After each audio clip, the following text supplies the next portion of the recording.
કેમ છો મિત્રો? ટેસ્ટ ઓફ રસોઈમાં તમારું સ્વાગત છે।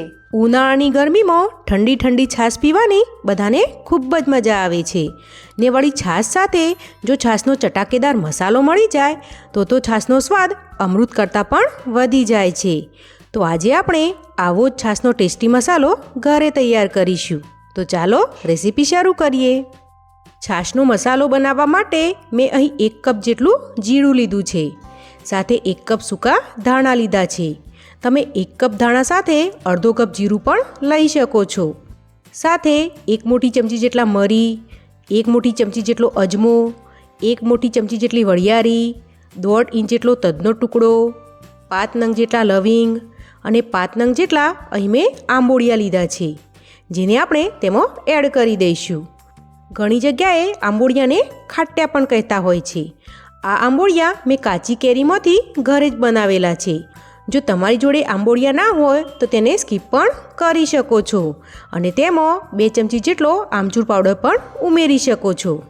હવે આ મિશ્રણને આપણે એક પેનમાં એડ કરી દઈશું અને તેને મીડિયમ ટુ લો ગેસની ફ્લેમ પર હળવું રોસ્ટ કરી લઈશું। અહીં મસાલાને રોસ્ટ કરતી વખતે તેને સતત હલાવતા રહેવાનું, જેથી તે જરા પણ દાજે નહીં। આપણા મસાલા હળવા શેકાઈને તેમાંથી સુગંધ આવવા લાગે ત્યાં સુધી જ આપણે મસાલાને શેકવાના છે। આ રીતે બધી જ વસ્તુને રોસ્ટ કરીને તેનો મસાલો બનાવવાથી મસાલામાંથી તેની ખૂબ જ સરસ ફ્લેવર આવે છે, તેમજ આપણા મસાલાની શેલ્ફ લાઈફ પણ વધી જાય છે। લગભગ 3 થી 4 મિનિટ જેવું થવા આવ્યું છે અને આપણા મસાલા સારી રીતે શેકાઈ ગયા છે। તો હવે ગેસની ફ્લેમ બંધ કરી દઈશું અને આ મસાલાને આપણે ઠંડા કરવા માટે એક વાસણમાં એડ કરી દઈશું। હવે આ મસાલાને આપણે સારી રીતે ઠંડા થવા દઈશું। મસાલો ઠંડો થાય છે ત્યાં સુધીમાં આપણે અડધો કપ જેટલા ફુદીનાના ફ્રેશ પાન, અડધો કપ જેટલા લીલા ધાણાના પાન તેમજ 1/4 કપ જેટલા મીઠા લીમડાના ફ્રેશ પાન લઈ તેને પેનમાં એડ કરી દઈશું અને લો ટુ મીડિયમ ગેસની ફ્લેમ પર પાનમાંથી ભેજનું પ્રમાણ ઉડી જાય ત્યાં સુધી તેને સતત હલાવતા જઈને રોસ્ટ કરી લઈશું। જો તમારે આ રીતે પાનને રોસ્ટ ના કરવા હોય તો તમે અહીં સૂકવણી કરેલા ફુદીનાના પાન, ધાણાના પાન અને મીઠા લીમડાના પાનનો પણ ઉપયોગ કરી શકો છો।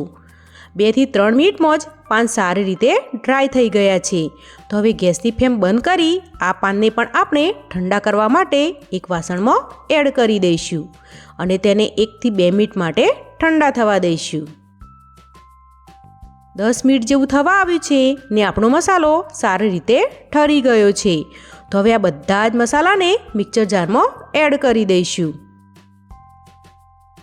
આપણે રોસ્ટ કરેલા પાન પણ સારી રીતે ઠરી ગયા છે, તો હવે તેને પણ મસાલા જોડે જ મિક્સર જારમાં એડ કરી દઈશું। હવે મિક્સર જારનું ઢાંકણ ઢાંકી આ બધી જ વસ્તુનો એકદમ સરસ ફાઇન પાવડર તૈયાર કરી લઈશું। તમે જોઈ શકો છો કે બધી જ વસ્તુ પીસાઈને આપણો એકદમ સરસ મસાલાનો પાવડર તૈયાર થઈ ગયો છે। તો હવે આ મસાલાને આપણે એક વાસણમાં એડ કરી દઈશું। આ મસાલામાં કોઈ મસાલો બરોબર ન પીસાયો હોય તો પણ વાંધો નહીં, કેમ કે આપણે આ મસાલાને તૈયાર કરવામાં આગળ જે પ્રોસેસ કરશું તેમાં આપણા મસાલાનો એકદમ સરસ ફાઇન પાવડર જ તૈયાર થશે।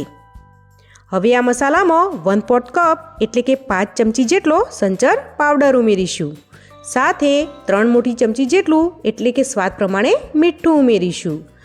હવે 1 મોટી ચમચી જેટલી હિંગ, 2 મોટી ચમચી જેટલો ચાટ મસાલો અને 1 મોટી ચમચી જેટલો સૂંઠ પાવડર એડ કરી બધી જ વસ્તુને બરોબર મિક્સ કરી લઈશું। તમે જો મસાલાને શેકતી વખતે આંબોળિયા એડ ના કર્યા હોય તો આ સમયે 2 મોટી ચમચી જેટલો આમચૂર પાવડર એડ કરી દેવો। હવે આ બધો જ મસાલો એકદમ સરસ રીતે એકબીજા સાથે ભળી જાય તેમજ મસાલાનો એકદમ સરસ ફાઇન પાવડર મળે તે માટે આપણે તેને આ રીતની ચાળણીની મદદથી ચાળી લઈશું। તમે આ પ્રોસેસને સ્કીપ પણ કરી શકો છો।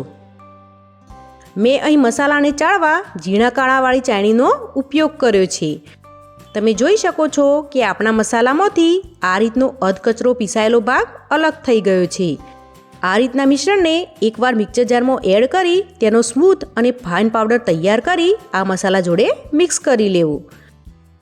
આ મસાલાને તમે કોઈપણ કાચની બરણી કે એરટાઇટ ડબ્બામાં ભરીને સ્ટોર કરી શકો છો। મેં અહીં આ રીતની કાચની બરણીને ધોઈ અને તડકે સૂકવી તેને એકદમ ડ્રાય કરી લીધી છે. તો હવે આ મસાલાને આપણે તેમાં ભરી લઈશું. આ રીતે બનાવેલો મસાલો તમે પૂરા વર્ષ માટે સ્ટોર કરીને વાપરી શકો છો. આ મસાલાનો તમે શરબત, રાયતું, ચાટ કે પછી પાણીપુરીમાં પણ ઉપયોગ કરી શકો છો. બજારમાં મળતો તૈયાર મસાલો તમે ઘણીવાર ટ્રાય કર્યો હશે, પણ આ રીતે ઘરે બનાવેલો મસાલો એકવાર ચોક્કસથી ટ્રાય કરી જોજો. આ મસાલા છાશ એટલી ટેસ્ટી લાગશે કે તમે ફરી બજારથી મસાલો ક્યારેય નહીં લાવો. તો ખોરાકને એકદમ સરળતાથી પચાવે તેવો, બજાર કરતાં પણ ચોખ્ખો તેમજ ઘરના શુદ્ધ મસાલાઓમાંથી તૈયાર થતો આ છાશનો મસાલો તમને કેવો લાગ્યો તે મને કમેન્ટ કરીને જરૂરથી જણાવજો. જો તમને આજની મારી રેસીપી ગમી હોય તો મારી ચેનલને લાઈક અને સબસ્ક્રાઈબ કરજો અને બેલ આઇકનને દબાવવાનું ભૂલતા નહીં. તો ફરી મળીશું કોઈ નવી રેસીપી સાથે. ત્યાં સુધી આવજો.